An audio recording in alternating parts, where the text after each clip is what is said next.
Hi everyone, I am Abdul from AM Graphix. Today in this video, I will show you how to add image on wall in Photoshop. So let's get started. First, make a selection of the subject. After make a perfect selection, press Ctrl J to duplicate the layer. Now create a new layer.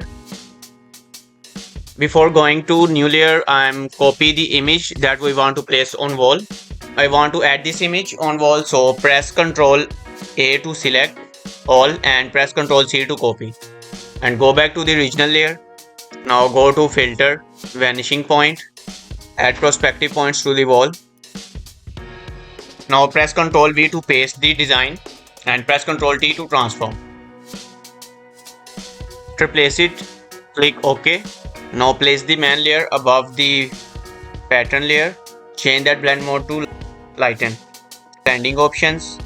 Move the white underlying slider to the left side and break it by holding Alt and drag with click. And move the black underlying slider to the right side and break it by holding Alt and drag with click and hit OK. Now add a layer mask and pick a soft round brush and brush with black to remove that extra areas.